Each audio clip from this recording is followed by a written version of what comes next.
So this is the third day of CES. This is meet and greet day, so I'm going to be walking around, scheduling appointments, meeting people, and getting the kind of the schedule down for tomorrow, which is when we're going to do all of our scheduled interviews. So it's going to be kind of an interesting day to walk around, see the whole CES convention, or at least most of it. I don't think I can get to all of it. I'm going to start packing up. I'm going to head over to the convention center and check out the place. Should be opening pretty soon. So here's to day 3, and let's see what kind of fun we can get into.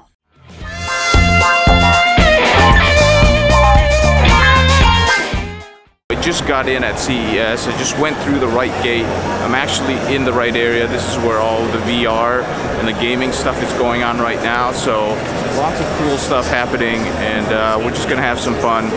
Definitely a lot of people coming in, so it's going to be hard to get attention right now, but we'll see what we can do for today.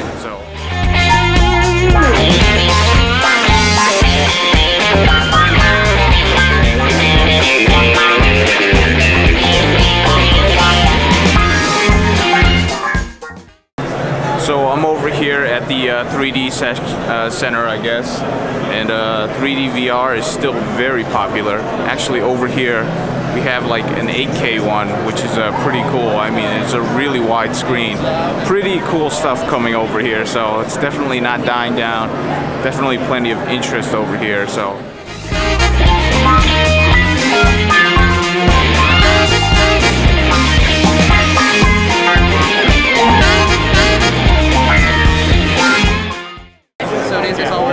First most affordable 4K cameras. It can support 4K video and the 4K photos for this one, and the MSRP is under $100. So this one can support like to a 4K 60. Okay. Yeah, and it also supports a 4K camera shooting. Yeah, so and also it has a voice control feature, so it can do any simple features like take a photo, take a video, and stop recording, this kind of commands. And it also works pretty well with our tripod and also the gimbal. So and also for the camera itself, it has a EIS feature. So you won't see lots of motion when you do like some sports while shooting. Yeah, so it's also pretty cool. And the price is, I mean, even like less than half of the GoPro 6. Oh yeah, definitely. It's always a good price there. Yeah. So. I know, I saw that. So, all right, whenever you can. Yeah, just a quick demo of the editing from GoPro. So sure. So we have a. We just came out about a couple of months ago with the Fusion camera, which is a 360 camera. Has 2 lenses. The lenses, we take the footage that comes out of the lenses and we stitch them together.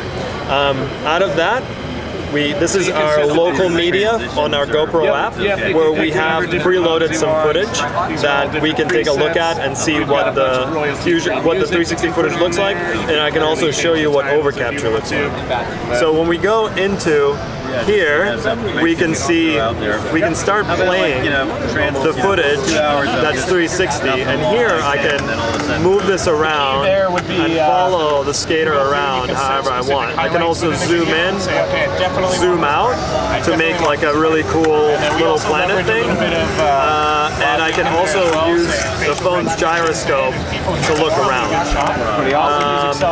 I have also a trimmer so that you can make the video smaller, a photo extract which takes the photo out of a video, and a sharing button. The biggest button that we should be aware of though is this overcapture button right there, and what overcapture does is once you tap on it and I press play, I can start recording this guy right here, and I can try and follow him. It's a little bit tougher, but now that I've followed him and I have have this video. Now I have this video that I've created, and I can share this video out. So, like, I had a few questions for you, obviously, and the ones that I had is about slow motion, and you were saying that you can do it at a down-rated scale. Yes, we have the Fusion Studio, or the Fusion camera shoots in 5K, 5.2K, and 3K. The 5.2K is shooting at 30 frames per second, the 3K is shooting at 60 frames per second. So if you do overcapture with 3K at 60, you can take that out and you can slow down that footage by a half, meaning that it's going to be, you can slow it down and you'll get some of these shots that are pretty cool. Okay, that's cool. So basically 5.7K will reduce down to 5.2 will reduce down to 1080p, and 3K is about 720p. Yeah. Okay, and we talked a little bit about, you know, providing some extra editing tools to make that overcapture easier, and you don't really know if or when that's going to actually come out. I don't know off the top of my head. We're always working on new stuff. We have it on the phone that you can do the overcapture. We also have it on our desktop as well. Right, and on the desktop, you were mentioning your tools kind of have the same feature as the overcapture features that you can use, and then you can in the app, throw it into a work project like Adobe Premiere and stuff like that. Absolutely. We have some plugins for Adobe Premiere so that it makes it easier for you to work with that footage. All right, thanks. Thanks a lot. I think one driver.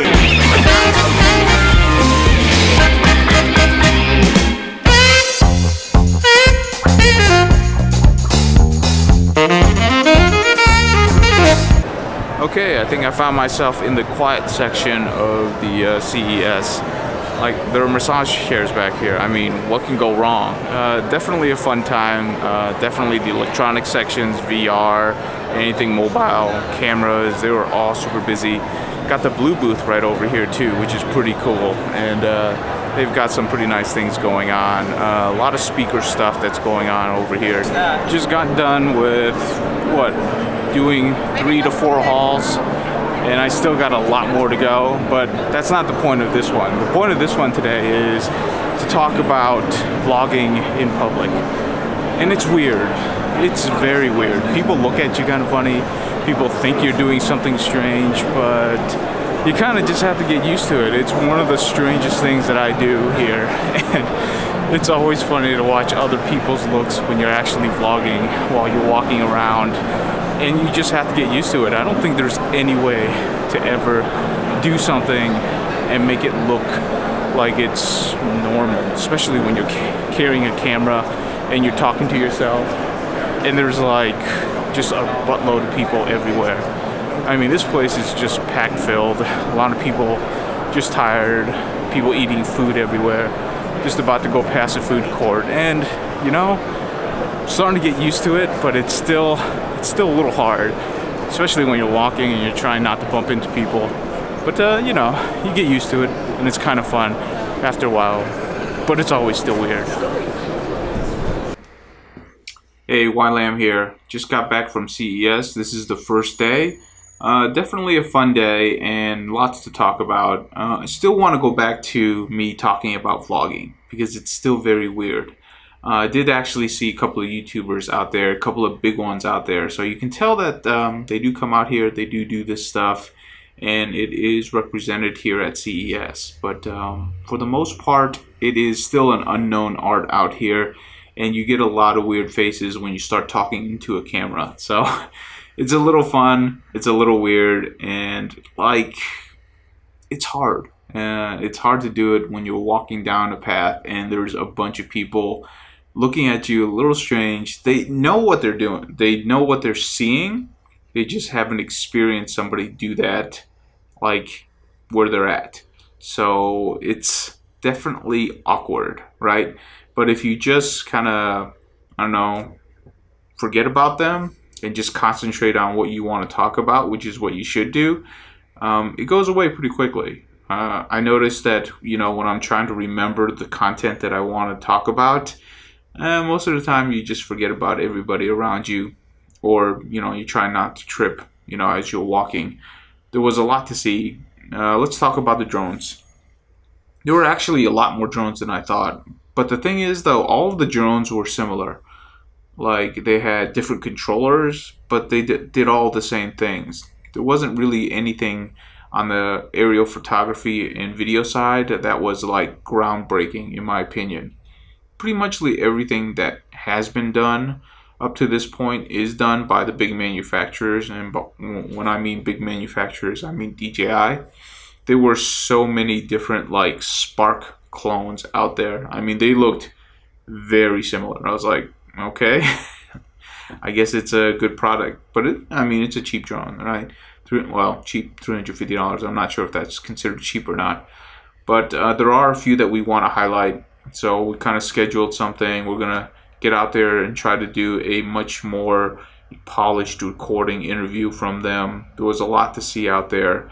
I got through like, I think 5 halls, and even like 5 halls, that's like half of the convention center, and I still didn't see everything at each hall. Like the central hall was definitely the most busiest hall. That's where all of the big hitters, the Intels, the Canons, the Nikons, Samsung, Panasonic, they were all over there, the big electronics company, and it was just packed. It was just packed all over the place. A lot of the big booths have speakers, so there was actually something to see. So you saw a lot of people standing around recording the speakers. Got a lot of chances to try some really cool gear, like you know, the Sony A7R III. Absolutely amazing camera. Got to try the Nikon D800, really nice camera. Got to try a few of the Canon cameras, super cool. You know, they're really good. They're all bulky though. I actually really do prefer the one that I'm using right now just because of how slim it is. So it was a fun day, but it was definitely a busy day. And I can't imagine trying to do this for like another 4 days. We only got a couple of more days here, and the weather's going to turn good tomorrow. So we're going to try to do a few things outside and have a little fun there because, you know, all work and no play. I mean, why would you do that if you come to Las Vegas? Also, like the convention closes at like 5 o'clock, you know. You can tell that they want people to go out and spend money in Las Vegas. So you get out of there pretty quick before, and you get to enjoy the nightlife, and then you get to do it over again.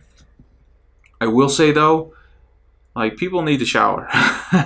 Like I shower in the morning, and you can tell like people when they're standing in line trying to do a few of the demo things, it's like, dude, you need to take a shower. And also, don't eat the food at the convention center. It tastes good.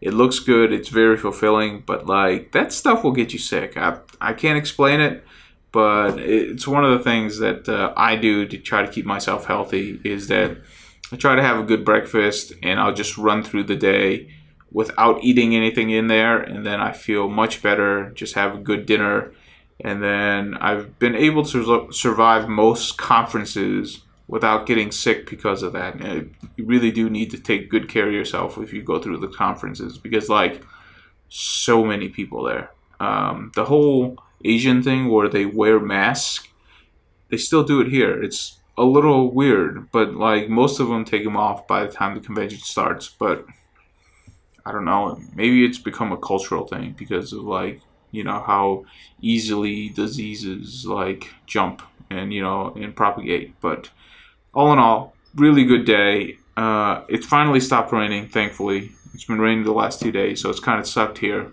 But it's still better weather than in Louisville, so it's been fun. If you're a tech nerd, you owe it to yourself to come out to at least CES once, because you will really enjoy it. It is definitely something that you want to experience once. There's so much technology and gadgets here. Can't purchase any of it, but you can try a lot of it, and everybody's friendly. Bring a camera, have some fun. I got to get this edit started, so that's all I'm going to talk about.